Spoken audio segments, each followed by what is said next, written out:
Good evening, everyone, and welcome. Excited to have you here and excited to welcome our guest, Dr. Winkler. Uh, what we're going to do tonight is talk a little bit about some very interesting brain aneurysm research, specifically breakthrough stuff, interesting stuff, mind-boggling stuff for those of us that are laymen. If you're new here, my name is Dina Chon. I'm the executive director at the Aneurysm and AVM Foundation, or TAAF, and we are extremely lucky to have the cerebrovascular neurosurgeon and mega cool data nerd, Dr. Ethan Winkler from UCSF. And before we go too much farther, I'm going to let him introduce himself and we'll take it away. Most important thing to remember tonight, there is no chat. I know how much you love our chats and I know you like the access. So, as a reminder, there's a Q&A section. If you have, pardon me, one moment, everyone. There we go. If you want to ask a good question, please make sure that you put it in the Q&A section. We will be answering those things later. If it's related to the research, best. If it's related to brain aneurysms or AVMs generally, second tier. If you have a TAAF question, I would love to answer those for you. Please stay after the webinar and I'd be happy to answer them. But let's try to do our very best to stick to all of the interesting research at hand. All right. Dr. Winkler, welcome. Well, thank you very much for having me. And good Yeah. evening, everyone. For those of you who don't know me, my name's Ethan Winkler. I'm a cerebrovascular neurosurgeon and also a scientist at UCSF. I specialize really in brain aneurysms as well as arterial venous malformations, which I'm sure many of you are very, very familiar with. And I was going to take this as an opportunity to describe some of our new biologic findings to help us understand why aneurysms form, why they progress, and ultimately go into how this, one day may hopefully transform your care. So the title of my talk is Evolving Our Understanding of Human Brain Aneurysms. And I hope that this is a prelude or one step closer to getting to precision medical therapy. So over the course of the next probably 30, 40 minutes, I was going to leave ample time for Q&A. I'm going to introduce some of the contradictions or difficulties that we have underlying contemporary management of brain aneurysms, specifically highlighting points in which biology or better understanding of biology may actually help us become even better at what we already do. I'm going to describe the applications of new genetic tools and how to apply them to better understanding brain aneurysms, especially those with very different natural histories, meaning trying to get to the question that everyone wants to know, why are some brain aneurysms prone to bleeding, whereas others are not? And then I'm going to conclude with some kind of recent developments and some emerging works that we're currently trying to develop further in order to really translate these findings. Right now, one question I always ask every time I hear a talk about science is, how is this going to make a difference? And what I hope to do is at least describe the path that we're headed down in order to ensure that that happens as quickly as possible. So, as the audience may well know, cerebral aneurysms or brain aneurysms are present in about 3 to 5% of the population. When I see patients in clinic, I also highlight the fact that I think this number is going to rise as more and more people are getting imaging, especially longevity scans, and we're finding more and more small aneurysms. In about 20% of people that have one aneurysm, they actually have multiple aneurysms. And obviously, the reason why aneurysms get so much attention is that they're prone to causing a very severe form of stroke called subarachnoid hemorrhage. And it's one of the leading causes of sudden death, as well as when one of these forms of stroke happen, many patients are permanently disabled. So it's a very severe condition that we have to handle responsibly. Currently, right now, we've obviously made lots of strides over the past decades in coming up with new treatment solutions in order to treat aneurysms. Obviously, one of the main decision-making points is whether an aneurysm has bled or if it's incidentally found because of a workup for headaches, or maybe someone gets into a car accident. In the unruptured setting, meaning aneurysms that have not bled, we really have three options: observation, open surgical clipping, or endovascular treatments. But this really relies on us being able to accurately predict which aneurysms have the potential to become bad actors over someone's lifetime. Currently, the way that we do this, with aneurysms, or if any of you have ever seen me in my clinic, this is all about individualizing one's care. No aneurysm, no person is the same. This is one of the scoring rubrics that we use in order to try to determine risk of an aneurysm potentially bleeding. And as you can see, it's simplified. It's also a little bit crude because these are the factors that we've really heavily researched. We factor in patient-specific factors, such as the presence of having high blood pressure, smoking, age, ethnic background, and we focus on things inherent to the aneurysm, such as its size, whether there's been any previous bleeding from another aneurysm, and also the location of the aneurysm. The problem is that this is imperfect in that actually when we study a majority of aneurysms that have bled and that had not been detected before, many of them are small aneurysms or that would score lowly on this kind of existing scoring rubric. And we also have no approved medical therapies. So when we're talking about treating aneurysms, obviously any surgery or any endovascular treatment carries some risk.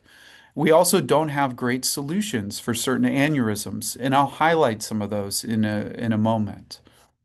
To simplify and really kind of bring this down, and I always believe in starting a talk with why this matters, is that we still can't say with definitive certainty which aneurysms are bad actors and prone to bleeding and which are not. So, on my graphic here, I'm showing two different angiograms. I know angiograms are a little bit foreign, but on the left-hand side is a large irregular aneurysm, whereas on the right side, it's a smaller aneurysm that is relatively smooth-walled. Well, in fact, our predictions would suggest that the larger irregular aneurysm is the one that bled, but actually this is reversed. The irregular aneurysm is actually one that was found unruptured, where this small, seemingly docile aneurysm is actually one that has bled. And as I kind of alluded to on my prior slide, there's also, even despite all of the progress that we made, there's still certain AVMs as well as certain aneurysms. The angiogram on the right here is a very rare subtype of aneurysm. It's a mouthful. It's called the dolichoectatic vertebral basilar aneurysm, where our existing solutions carry a very, very high risk, and we really need new options available to better serve all of our patients in the community. And, you know, obviously we've made tremendous advances, but in my biased opinion, much of our focus has been on device development and our biological understanding of what causes these to form, why some aneurysms may behave one way, whereas others don't, has really lagged behind. And it's my firm belief that we really need to understand the biology before getting better answers to some of these questions. And so, how do we begin to understand the biology better? And it's really funny because we've made so many advances, but there's still some very, very basic questions that, in my opinion, have been neglected for too long. And one way to approach this is just very simple. Tissues are made of cells. Cells are the basic building block of pretty much almost every organ or tissue in our body. So, in order to understand the biology better, we need to understand the cells that compose a tissue, and most importantly, how each one of those cells actually becomes aberrant in any type of disease process. And these are very basic questions. It's hard to say in 2026 that we actually don't know what cells make up of an aneurysm. But part of this has, been because of the technologies, and we've had tremendous technological developments also too in the scientific realm. Now, to provide a little relevant background, if we were to take a cross section through one of the brain's arteries, it's organized really kind of in three layers, where there's cells called endothelial cells that line the lumen of the blood vessel. There's kind of a concentric rings of smooth muscle cells, which provide much of the biomechanical strength to the blood vessel. And then this is in turn wrapped with a layer of fibroblasts. A simplistic analogy to think about is it's kind of like the rings of a tree trunk. And that there's this very kind of stereotyped and important kind of laminar architecture to each one of our blood vessels. And so when we set out to understand if this is a complete picture, because for decades now, we've talked about really those three cell types, endothelial cells, smooth muscle cells, and fibroblasts. But are there actually different subtypes of those? Is this really truly a complete picture? Because in the past, we could only study cells that we knew to look for. Instead, with the development of new sequencing technologies, specifically single cell sequencing technology, we can actually explore questions like this in an unbiased fashion. So, what we did is we actually took aneurysms that were being surgically treated. So after clip application, I would remove a small piece of the brain aneurysm, and we did this as part of a multi-center consortium involving the Barrow Neurologic Institute, University of Washington, and also one of the main neurosurgical centers in Europe, the University of Helsinki in Finland, to kind of pool our specimens together. The way single cell sequencing works is that we then dissociate the tissue. So we essentially the tissue up into its individual cells. Those individual cells are then loaded into individual droplets, and we're able to sequence the cells individually. And by using a barcoding system, we're then able to understand which cells express which genes, and it also allows us to identify cell types that we didn't even know to look for. What that results in is that we can generate at very high resolution um, and cluster cells that are similar or based on similarities in gene expression. So this can be viewed as, if we look at kind of focus our attentions on panel B and panel C, what this is essentially kind of a cellular map of the different types of cells from the brain aneurysms. They're clustered, and the colors, especially on the right side, are annotated based off of the genes that they express so that we can say, well, for example, that light blue cluster is our smooth muscle cell cluster, whereas the navy blue cluster is our endothelial cells. And we can compare the individual cell populations one to one between control and aneurysm. And another way to interpret this plot, this is called a UMAP plot, is that each individual little speck that's so hard to see is actually an individual cell. And it's really the clouds that are filling the cell population. We also used a parallel approach. So when we do single cell sequencing, we can identify all of these cells in what genes they express in a very unbiased fashion. But because we had to destroy the tissue or dissociate it, break it apart into its individual cells, we lose a lot of information as to how the cells are organized and which exactly what cells are next to each other and presumably interacting with one another. So we've actually developed now new technologies, and this is another big word called spatial transcriptomics, where we can actually image or perform sequencing many thousands of RNA transcripts or gene transcripts in the actual tissues without destroying them in that kind of necessary first step for single cell sequencing. So what we're looking at here on the right-hand side is actually a section through a normal artery. And what we can already appreciate is some of this kind of layered structure that I described before, once again, like the rings of a tree, where we can see that there's a very thin endothelial cell lining in the lumen, a very thick light blue smooth muscle cell layer, and then a surrounding layer of fibroblasts. Now, when we look through the cross section of an aneurysm dome, so an aneurysm is like a balloon, and this is a section through this, we can see a very different story. that layered architecture is completely eroded. It's completely gone. And instead of seeing that nice, healthy, light blue, smooth muscle cell layer, we actually see this kind of red cell population, which is an activated fibroblast, a cell population we wouldn't have even known to look for in an aneurysm.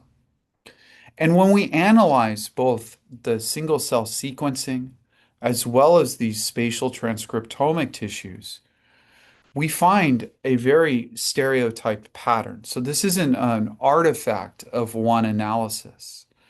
Specifically, what we see is once again this very marked degeneration of smooth muscle cells. Another way to view this is if we kind of direct our attention here, we once again see that nice kind of layered structure of a blood vessel, where in cyan, these are our endothelial cells. In magenta is a very thick, healthy, smooth muscle cell lining. And our fibroblast populations are really just limited to the outside of the blood vessel. In aneurysms, though, once again, this is completely different. This is completely gone. Really, we just see fibroblast representation through much of the aneurysm layer. And this is a very specific type of fibroblast, shown kind of down here in panel D with some of the cyan now here. There's almost like these little active nests inside of the aneurysm wall that in which these fibroblasts become activated. And they resemble fibroblasts that are actually found in specialized types of heart disease, such as hypertrophic cardiomyopathy, as well as some inflammatory conditions, such as rheumatoid arthritis. So we have long known that inflammation plays a role in aneurysms, but now we're actually seeing shared hallmarks with other human diseases. What these fibroblasts do is that they're actually the most abnormal population with respect to the number of genes that they express differently. When we look at what those genes do at kind of a pathway level, that these fibroblasts acquire activating signals to the immune system. They also downregulate a lot of the stabilizing properties that are normal of other pre-existing fibroblast populations in the brain's blood vessels, such as being able to kind of adhere cells to extracellular matrix. Importantly, we think that these are the cells that may be responsible in part to the formation of aneurysms because when we look at the genes that are associated with aneurysm risk, they are most enriched into this cell population. But not all aneurysms are created equally. So our initial kind of discovery cohort was actually about 12 aneurysms. But when we extend this into a larger cohort of about 42 aneurysms, just looking at the relative cell abundance, we can see that there's a tremendous spectrum. We can see once again that these activated fibroblasts actually make up most of the aneurysm in most people, not all people.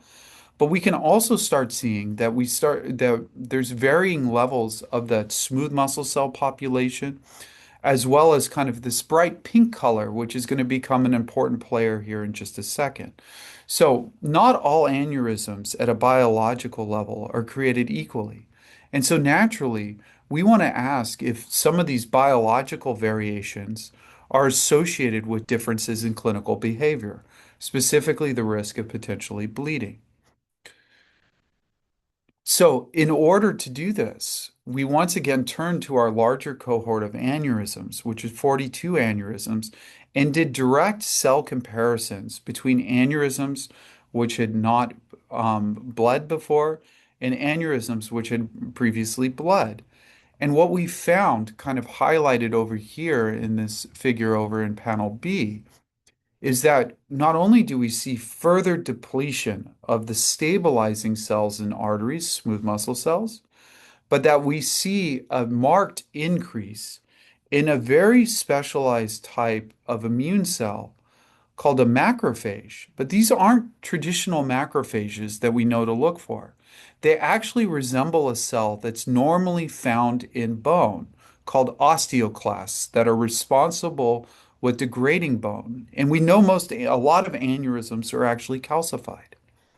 And when we study these with additional techniques that are not prone to bias, such as traditional kind of immunostaining, we see that there's kind of a marked stepwise increase in these macrophages between both unruptured aneurysms, so aneurysms that have not bled and aneurysms that have bled. And we went even for one step further because we know that there's kind of, this isn't a clear dichotomous or two bucket variable, right? Some aneurysms enlarge, some aneurysms become irregular before bleeding. So we actually created a lifespan of an aneurysm and a working model. What these studies showed is that early on in aneurysm development, that there's an emergence of these activated fibroblasts. There's a loss of these smooth muscle cells. But when aneurysms start to become unstable, we really start seeing an increase in these macrophages that resemble osteoclasts. And there's also a corollary increase in genes that are specifically involved in destabilizing the blood vessels. And, I'm not going to overwhelm you with data today, but we also figured out why this happens. That the transition point is actually communication between these two players, meaning that the activated fibroblasts actually secrete a compound called MIF. And this MIF compound interacts with a very specific receptor called CD74 on normal macrophages that are circulating in our bloodstream and cause them to transform. And this is obviously a very logical potential therapeutic target that we're going to proceed on developing. We already did some cell culture experiments where we show that if you can block this interaction, you actually block this pathologic transformation of these macrophages. And by extension, we think that this would potentially stabilize the blood vessel. So, in summary, this paper was published in Nature Neuroscience, I believe now 2 weeks ago. My days kind of blend together. But we have now created the first in human resolution molecular map of human brain aneurysms. And this was composed of brain aneurysms in multiple different locations. We've now created a biological lifespan of aneurysms underlying the risk of bleeding, meaning that if we can survey the biology, we can understand, or we think we can understand with greater accuracy where an aneurysm is in its lifespan. How close is it to actually developing some of these worrisome biological features that make it more prone to bleeding? And we've now nominated and prioritized gene targets for future therapeutic development. So this is great, and this is science. This is, but how can we actually get this back to the clinic? How can we take that next step? And, how can we determine where an aneurysm is on its lifespan without already having to treat it? Well, one way that me and one of my colleagues, Dan Cook, who I know the community knows very well, have developed an endoluminal biopsy technique. So, as many of you know, one of the first steps, many times with an aneurysm or an AVM, that we do is we do a procedure called a diagnostic cerebral angiogram. Well, we have developed a new technology where at the time of that diagnostic cerebral angiogram, in addition to getting very high resolution pictures to make very precise measurements, understanding the aneurysm in three-dimensional space, we can actually deploy a device. We've been repurposing coils, but instead of actually treating the aneurysm, we just recapture them. And by allowing this device to make contact with the vessel wall, we're able to get a very small cell structure or sample from that to be able to perform similar sequencing technologies or examine for risk genes in order to kind of stage the aneurysm. And these experiments are ongoing right now as we speak. Ultimately, what we want to get to, because the worst part of my job is talking to all of you about potential complications or seeing a treatment potentially go awry. Can we actually get away from device-based therapy to a biological problem? And can we actually get one step closer to a medication? Now, obviously, medications are not entirely benign, in that some can have intolerable side effects. But we've actually already started piloting a clinical trial here at UCSF for a rare form of aneurysms. Once again, this actually goes back to one of my earlier slides. This is a very rare form of aneurysm, once again called a dolichoectatic vertebrobasilar aneurysm. This is really spearheaded by my colleague, Dr. Cook. But what we've seen is that if we repurpose medications that are well tolerated and designed to treat rheumatoid arthritis or some of these other disease conditions with similar disease signatures, that we've actually been able to slow the growth of aneurysms. Now, we have not achieved the point yet to make the aneurysm entirely disappear, but I think that this is a necessary first step in the right direction to at least provide some proof of concept evidence that we can potentially biologically reshape a blood vessel or at least slow it down from becoming unstable and potentially bleeding.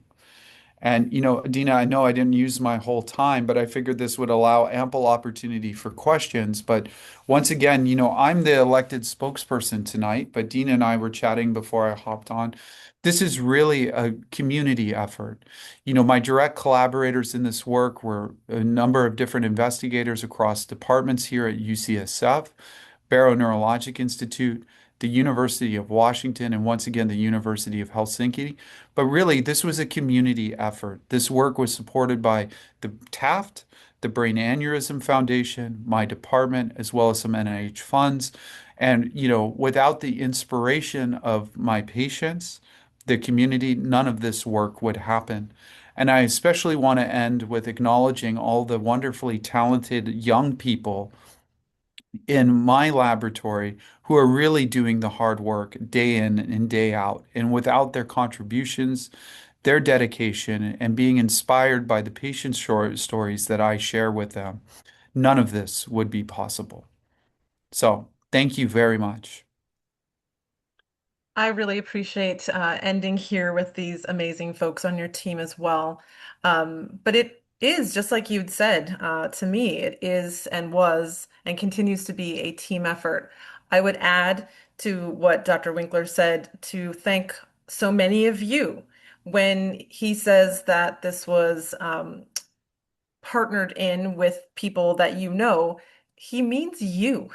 Many of you have either donated or fundraised or done some sort of volunteering. All kinds of contributions go forth in making our research grants available, and the work from those things is cumulative. We like to say that seed grants grow great futures, right? And we are seeing exactly that here. The gentleman at University of Washington, seed grant from, TAAF. Additionally, you see many different TAAF board members and other researchers, just so many of those people in there. So I would like to personally thank all of you. I'd like to honor the folks at the Brain Aneurysm Foundation and obviously at Barrow and the leaders from old and young, because this has been a giant team effort. Also, we'd like to turn this back to all of you. So some of you have texted me and emailed me, so we'll get to some of those. Others have raised their hands, well done, and some of you have followed the exact direction and even gone out to use the Q&A. So we'll try our very best to get to all of you. The first question that I'm going to ask is from a text message that I got. And the question, Ethan, is, does this mean that all diagnosed brain aneurysms will require an angiogram at some point? Not necessarily, no. Very commonly, we find small aneurysms. And presently, obviously an angiogram is a safe procedure, but it's not completely innocuous. So Yeah. usually we start with non-invasive imaging. We also have ambitions and are working on technologies to where we can get the same information actually from just a blood sample. So we're not entirely dependent on, looking 10 years down the line of relying on angiography to get all of this biologic information. So you're not waiting for the perfect moment to have monitored a brain aneurysm and said, okay, now's when we do an angio and we pull those endothelial cells, correct? It's really on a case by case basis right now. And, ideally, we have a non-invasive test, right? Similar to a CT scan, Hmm. and we would be able to do a blood test. Is this an aneurysm that poses risk? That is ultimately the dream. And then, if necessary, then proceeding to angiography and so forth. It might lead into the second one. So I think I'm just going to ask this one as well while we're here. Um, I hope that I'm reading this correctly. It says, how can you determine if there's been an increase in macrophages? So I guess that this is probably asking like ahead of time before that angio, maybe before you've even pulled endothelial cells, is there something biological that you can see that says, oh, there's been an uptick. This would point to formation happening. Yeah. No, it's a very good question. I'm actually partnering with a small company to actually try to do a new contrast enhanced MRI that would actually give us that information so that we can actually see what someone's macrophage burden would be in the wall of their aneurysm. In addition to just the kind of conventional looking at the shape of the aneurysm and so forth. There's a specialized type of MRI called vessel wall imaging right now that can show, patterns of enhancement. But this would be even more specific, looking only at this risky cell population. Can we actually detect it in a quantifiable way? Hmm. Wonderful. Let's see. The next person that was in line would be Jason. Jason Goldberg, I'm going to allow you to ask your question, please.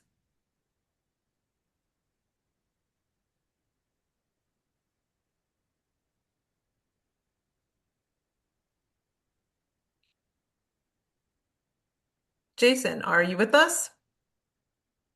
Okay. We will come back to Jason. I think he may have been muted on his Zoom. He's muted on his own, but not by us. Gotcha. Yeah. Okay, so in the Q&A, and I don't know how to make this. There we go.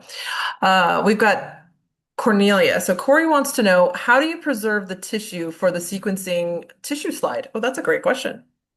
Yeah, the simple answer is very carefully. But Is that the simple answer?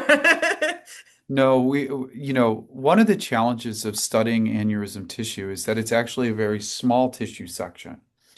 So at the time of surgery, actually, my team comes down and gets the tissue, very carefully embeds it in a specialized media, and it's almost immediately frozen, just to prevent any degradation and so forth. And we arrange it in a very precise orientation so that we can perform these studies in, obviously it has to do with orienting it, just it's actually a lot of work in order to get it perfectly positioned. Are these only clipped, Ethan? I think that's what you said at the beginning. These are only clipped aneurysms, correct? Yeah, just I mean some of that has to do with patient safety, right? We have to be sure the aneurysm is well treated and then remove the tissue that's beyond the clip, essentially. Right now, from endovascular procedures, we can't acquire large amounts of tissue. That's why we're a little bit more limited. But now that we have this discovery data set, that's why things like endovascular biopsy become a little bit easier, even studying smaller cell populations, Is it because the we extraction that makes it harder through the catheter, or what? Why is it harder to get that? just because you're not getting as much tissue I because see. you're limited to the so for To put it into perspective, so from an aneurysm tissue, once you kind of break it apart, you can get many thousands of cells. With the endovascular biopsy, you get several hundred cells. Mm. So there's always a possibility with a smaller cell sample that you miss important information.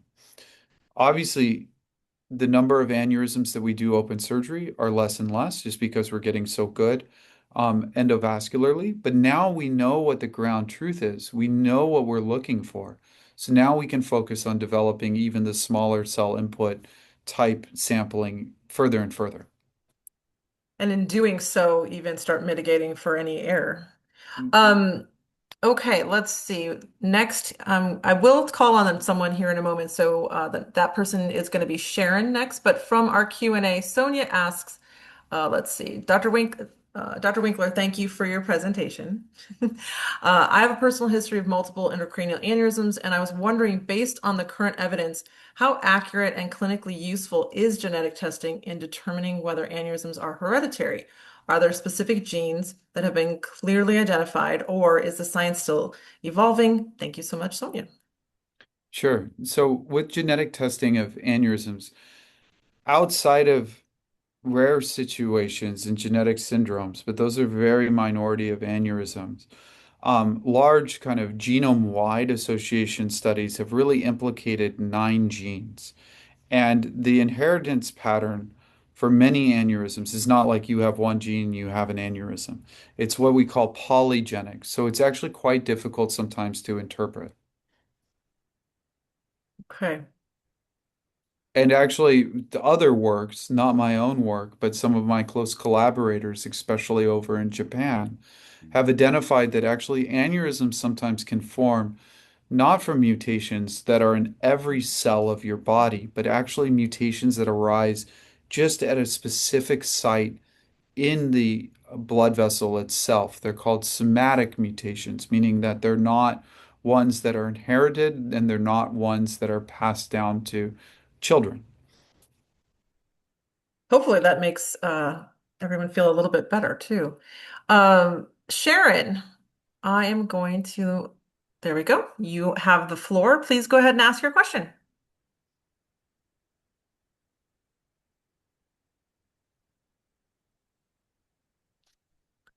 Okay, I think you guys aren't ready to ask your questions because you're not expecting us to call on you, but that's okay.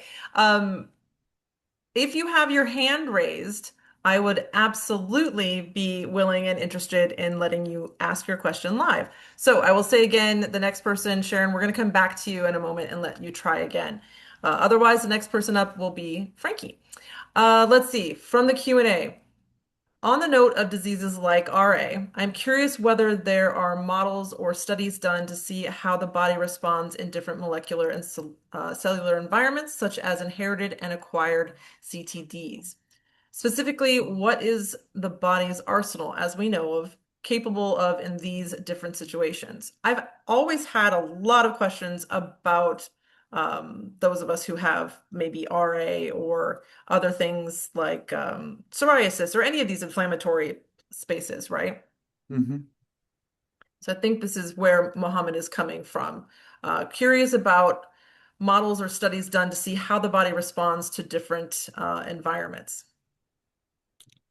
It's a good question. I don't know if I have a very eloquent answer to that one, but I mean, there's definitely an interrelationship between chronic inflammation and cerebrovascular health. I think that that's a very interesting area for future, investigation. Hmm. Yeah, I agree.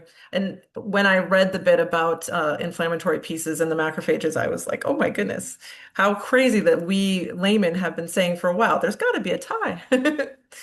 Um, is there any way to sample and sequence an aneurysm on the MCA? This is from Karen. Yes, absolutely. Absolutely. I mean, that sequencing can be done through an endovascular biopsy or the kind of low cell input that I've been describing. I mean, obviously, if it was something that was surgically treated, that would also be amenable to sequencing as well. Are you the main person to see in these kinds of situations, or is this something that your colleagues across the country, around the world, are all also talking about? I think there are other centers that have expressed interest in similar technologies. We are probably leading the way in this Yeah. regard at UCSF. Let's see. My mom has a small brain aneurysm like the tip of a finger, a tip of a fingernail, pardon me. Is that concerning? So this is that age-old size question. Yeah, I mean, it's something that at a minimum needs to be closely monitored, especially while we're developing some of these new tools and hopefully one day medications to be able to treat this. I also realized that one of the most frustrating and burdensome situation for both patients and their families is to carry a diagnosis like this. And that, we're not always the best at measuring the psychosocial stress that goes along with that. Hence the need for a TAAF. Um, Frankie, would you like, no, Frankie has listed theirs here. I have a passion in running, but have a brain aneurysm. My brain aneurysm looks like the photo showed, and it is a flower. I'm assuming maybe it flowers out. Frankie, I'm going to let you answer this question live if you are able. So we just gave you the opportunity to do that. Went on to say, what medication is good to take when I start to have symptoms I'm assuming they mean a possible rupture. It says unruptured brain aneurysm. So essentially, Frankie is talking about wants to run, has this brain aneurysm.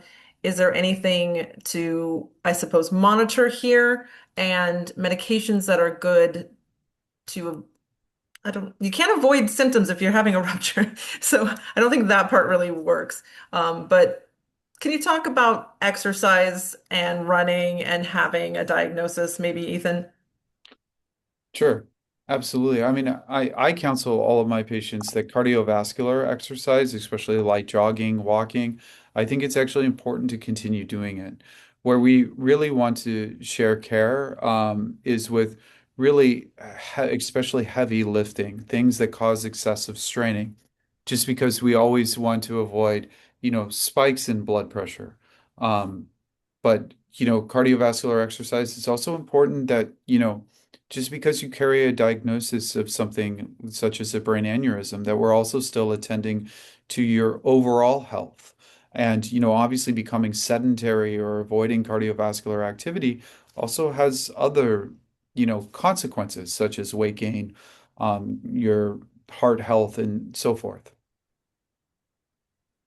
Mike asks, is there evidence of any commonality between aneurysm cell degradation and autoimmune diseases like, what does this say? Myasthenia gravis.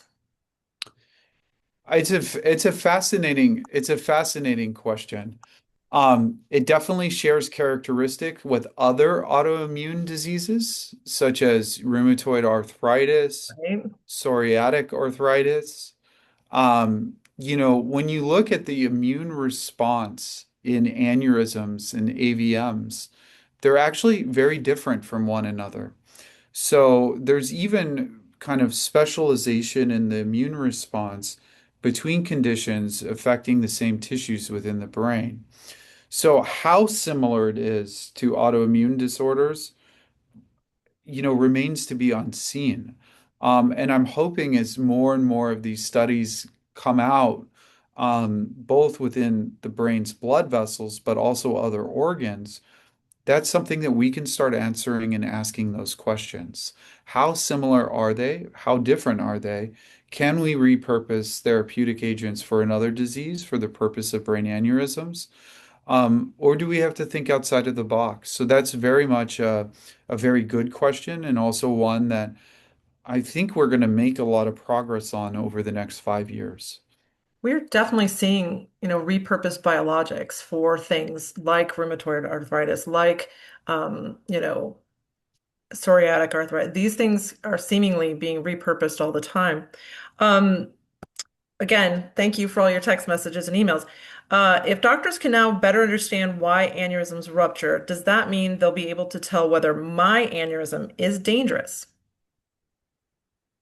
For a full disclosure, at this moment, not necessarily, but we're actively working on that day and night to be able to answer that question with much greater certainty. Nothing that I do, unfortunately, is ever 0% or 100%, but we're trying to narrow the margin quite a bit. Yeah. Let's see. This is from Bobby. It says, study talks about, no, pardon me, it's the wrong one, the one ahead of that. If my aneurysm has already formed, is there anything I can do to slow down this weakening process? So here, I want to add to that. Do we have a smooth muscle issue? Yeah. Well, the best things that you can be doing, what's tried and true, is avoid being sure your blood pressure is well controlled. So as we all get older, our blood pressures tend to run up. Avoid tobacco smoking, whether that's firsthand or secondhand, because we also know that the tobacco smoke creates a lot of inflammation in the body. We obviously want to avoid illicit drug use, such as methamphetamine. And we're currently working on a class of medications to try to replenish the smooth muscle cell populations, but we're not there yet. That's fascinating. That's amazing. So, in other words, take that first static cell you saw with all the light blue muscle around it and replace it. In other words, kind of bridge where we've had the aneurysm form. Exactly. That's amazing. Exactly. I mean, unlike a lot of neurologic diseases, we have everything going for us in the blood vessels in order to be able to do that. The cells are not post-mitotic, meaning that every neuron you're born with is what you're left with, right? We don't have neurogenesis in adulthood. There's some studies that suggest, but it's not very meaningful. But in the blood vessels, because our blood vessels are actually always undergoing a different state of repair, or the small blood vessels are constantly branching even into adulthood, if we can harness some of this naturally kind of evolutionarily conserved regenerative potential, we want to get to the point where we can replenish damaged cell populations, and potentially even go as far to reshaping the blood vessels. So if there's a bump, like an aneurysm, can we actually use technologies like gene therapy to hone in and actually repair that blood vessel in just that location to ultimately make the aneurysm entirely disappear?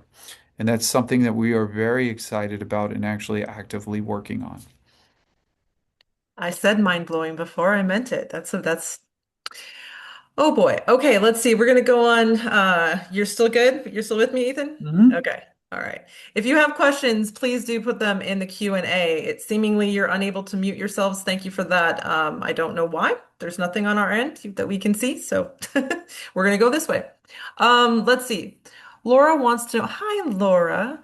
Does the association with macrophages mean that the aneurysm risk is correlated at all with atherosclerosis, or sorry, these are hard to read.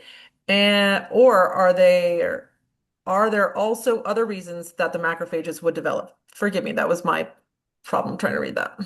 Sure. It's a very good question, and actually one that we don't have the full answer to. We know that some aneurysms are very densely atherosclerotic, but one of the limitations of this study is that we focus on just saccular aneurysms. And we need to do future studies using similar techniques across different types of aneurysms. And we need to collect data as to whether or not they're atherosclerotic or they're not. Are they calcified? Are they not? Are they fusiform? And so forth. So, in some ways, this is a necessary first step, but we need to try to drill down on still some of these additional nuances. And more importantly, is the molecular signatures in different types of aneurysms, are they the same? We don't know that. Do you know what causes an aneurysm to be calcified? Nope. No, we just don't, right? We don't have that. Okay. For those that don't understand or have never heard that term, perhaps, right? What does it mean? That, normally our vascular tissues are elastic, right? Every time the heart pumps, those arteries distend. When something becomes calcified, it means that there's kind of mineralization or deposition of calcium. It's in the word. I'm trying to explain it not using the same words, but it becomes more rigid. And it was really fascinating that actually these macrophages resemble a cell that we normally see in bone, Hmm. because obviously our bones are heavily calcified. And that relationship we don't fully understand. But correct me, please. I'm trying to make sure I understand things as we're going. It is an immune response. It is an immune response. An osteoclast is technically a type of macrophage, but normally they're supposed to be elsewhere, not, you know what I mean? This was the Hmm. first time we've ever observed them in a blood vessel in the brain. Yeah, it's got to have made you go, wait, no, no, no. Come back, go do that again. Run that test again.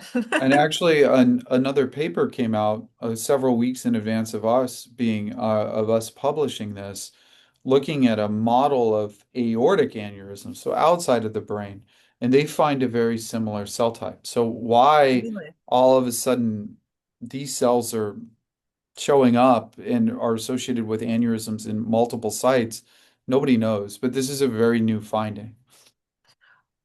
Aren't immune responses T cell like generated, Not or necessarily. they're not? The immune system is very, very diverse. There's B cells, T cells, a number of different myeloid cells. Hmm. And, it really depends on the specific disease as to which cells are being the bad actors. For many of the conditions that we study that cause stroke by bleeding, it Hmm. appears to be related to different macrophage populations because even under the kind of umbrella term of macrophage, there's many different kind of um, phenotypes that they can assume. Yeah, it's very, very interesting. Um, so Susan asks you a question. Post-rupture at age 30, I developed early onset osteoporosis. What is the correlation, if any, to osteoblasts that are very much awake and eating my bones and brain aneurysm development? I am not the only one who has acquired early onset osteoporosis post brain aneurysm rupture. Which team would be the most appropriate team to research this? So a couple questions in there. Yeah, it's a very good question. It's also probably a little bit outside of my expertise just because I don't deal much with osteoporosis. I mean, not knowing the specifics, other risk factors for osteoporosis are diminished weight-bearing activity, and so forth. This is a tough one. This would really kind of fall at the interface of endocrinology as well as probably neurology. But I don't have a good explanation for that. Okay. We're going to get super geeky here. Dr. Winkler, thank you for this webinar. In your scRNA sequence atlas, do CRAS mutant endothelial cells exhibit the same fibroblast immune feedback signature you identified in aneurysms, or does the CRAS pathway instead drive wall pathology through a distinct transcriptional mechanism? It's a Go very good Rafi. question. That's a very good question. We think that there's some similarities, but there's also a lot of differences. And KRAS is a little bit more kind of typical in AVMs. Correct. I said correct like you don't know that. I'm saying correct to myself. That's hilarious. Oh, it's so funny. All right, let's see. Let's see. Oh, Pauline. I am an 11-year survivor of a clipped MCA aneurysm and retired neuro nurse who runs a support group in Calgary. Woohoo! Go, Pauline! Hearing you link inflammation, well, see, I already love her, with this makes me curious. Am I going through an autoimmune diagnosis? Oh, I am going through, pardon me, an autoimmune diagnosis. First, PMR non-responsive to steroids, now looking at possible inflammatory vasculitis. Interesting that you link the inflammation. Let's see if there's a question underneath here. Forgive me, it's longer. There's not. I think she's just saying that she has seen this for a while and now she's also curious, as we all are. Um, let's see. Do you freeze before paraffin embedding or do you plastify? Or have you, despite the small sample size, compared the fresh sections to your preserved ones? You guys are nerding out. This is awesome. Yeah, essentially it depends on the technique that we're doing. Most of the time for single cell sequencing preparations, they're frozen. For some of the spatial transcriptomic presentations, depending on the chemistry that you utilize, you can preserve and then section. We've had success with both routes. Do you have a preference? It depends on the question that I'm intending to ask. That's fair. Oh, I love this question. Thank you, whoever this is, because it says anonymous. Which aspect of the paper most excites you? To me, it's putting it all together with a hypothesis regarding the lifespan, because I think that that's the most relatable and potentially translatable, and also understanding how these different phases of disease may transition. I think that's the most impactful. So Connor wants to know, while you spoke of the aortic aneurysm earlier having some similarities, does this only apply to brain aneurysms, or do you think that this will apply to an aneurysm found in any other part of the body? It's a good question. It's a good question. I mean, there are some things that make the brain's vasculature unique. Um, but there may be shared hallmarks, as you kind of alluded to. I provided one example, but we honestly just don't know right now. Hmm. Think we're going to end here because I love this stuff too. If any of you have a chance to meet Helen in any of our whether you're at the walk or you're at an event of some sort. She loves all of this stuff about gut. So, imbalance in gut bacteria can drive systemic inflammation. There have been some studies like hers looking at the microbiome and the incidence and risks of rupture. Is this an area that is being investigated further? And I will add to which, can you then work with Helen to do that? I work with Helen all the I time. know you do. We have not personally explored the microbiome yet. I know that some other groups are doing that. It is an important, there is definitely a gut-brain axis. Yeah. But to my knowledge, that's most mature with cavernous malformations, but there hasn't been many investigations with respect to aneurysm and how that can actually polarize the immune response. Because, we're talking a lot about inflammation, but not all inflammation is created equally. Specifically, this is a very specific type of immune response, and I don't know if that's influenced by the gut microbiome. Tell me more about what you mean by that. So I think as laymen, we have an understanding of inflammation, when we maybe sprain our ankle, or we understand that it does have, a challenge if we have RA or things of that nature. But why is this different? Tell us that have this very general understanding of what inflammation means, why it's different. Sure. Well, not all inflammation is bad, right? It's a Right. naturally healing response. Where inflammation becomes bad is when it becomes a more chronic process, or it starts to target the normal cell constituents of a tissue. Hmm. So Is it's there, oh, it sorry, really go ahead, depends. I Ethan. really no, it just really depends on the context. Yeah. I want to thank you from the bottom of my heart for being so gracious with your time today. I know Thursdays are really busy for you. I also want to recognize again your team, the amazing scientists that worked on this with you. Again, all the nonprofits that went into helping in this space. And most importantly, all of you who have continued to support the Aneurysm and AVM Foundation with your amazing donations and fundraising efforts and volunteerism. We are extremely grateful. And the more that we are able to do within this space, I promise you, again, we believe that research is the answer. So that's why we so greatly support it. And Ethan, thank you. Thank you so much for your time and your energy. Everyone have a wonderful rest of your week. Yeah, well, and thank you to everyone for all of their time Yeah. and also all of their incredible inspiration, contributions, and really appreciate everyone's attention. I'm always happy to answer additional questions, but I wish everyone a wonderful evening. Have a good one. We'll be in touch soon. All right, take care. Bye-bye. Bye Thanks, bye. everybody. Good night.